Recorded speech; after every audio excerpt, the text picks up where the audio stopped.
一个让所有人困惑的事实，拉武至今一句话都没说。自从拉武被驱逐出境，被迫离开中国之后，到今天为止，发生了一件非常反常也非常耐人寻味的事情。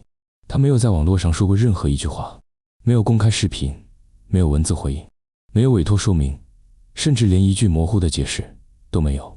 在一个人人都习惯第一时间发生的时代，拉武的这种沉默显得格外突兀。而他不是没有条件发声，必须先说清楚一点，拉武并不是完全无法发声。他曾经熟悉网络环境，有大量关注他的粉丝，也有一定的舆论基础。如果他愿意，他完全可以通过他人代发，通过录音、文字，甚至只说一句我会解释，但他没有。3. 老公在陪伴，却同样选择不解释。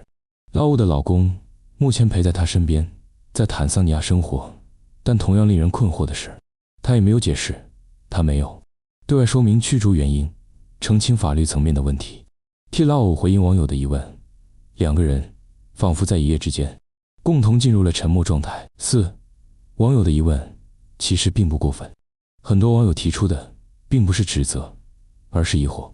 他们说，哪怕你说一句我们在处理也好，哪怕承认是无意触碰法律，也比什么都不说强。这些期待本质上并不过分，因为拉武曾经接受过巨大的关注，也从关注中获得过支持。那么当问题发生时，大家自然会期待一个最基本的回应。5. 如果积极发声，真的一点用都没有吗？这是网友讨论最多的一个问题。在很多类似的跨国案例中，当事人通常会选择第一时间表态，承认疏忽，强调非主观恶意，寻求法律援助，甚至主动表示部分行为来自团队操作，本人并不完全知情。这并不是甩锅，而是现实中的常见做法。6. 沉默真的能解决问题吗？问题在于，沉默真的比发声更安全吗？在现实中，沉默往往意味着失去解释权，放弃舆论空间，任由外界自行解读。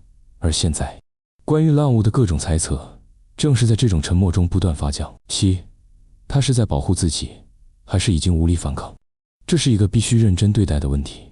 有网友认为，可能是律师建议不要发声，可能是案件仍在处理中，可能是法律风险极高，但也有人提出另一种可能，他已经没有力气去争取了。长期的曝光、争议、家庭撕裂、身份冲突，可能已经耗尽了他的心理能量。8. 勇敢一点的呼声，其实是一种惋惜。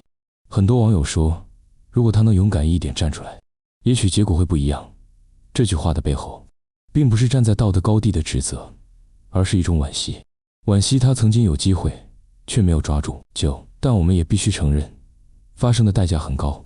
需要理性的说一句，发声并不一定是安全选项，尤其是在涉及法律问题、涉及跨国身份、涉及多方责任，任何一句话都可能被无限放大、反向解读。也许拉武正是出于这种恐惧，才选择了彻底沉默。10.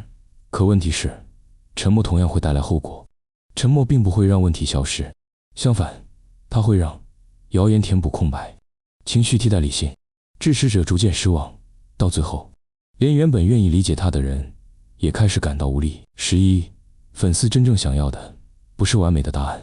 必须强调，网友真正想要的并不是一份完美无缺的声明，他们只是希望听到一个态度，一点真实，一句承认复杂性的表达，哪怕是我现在不能说太多，但我没有逃避。12. 拉武的沉默已经成为故事的一部分。到今天为止，拉武的沉默已经不再只是个人选择，它本身已经成为这个故事中最重要的章节之一。因为他不说，故事就由别人来讲；他不解释，角色就由别人来定义。13. 他真的无路可走了吗？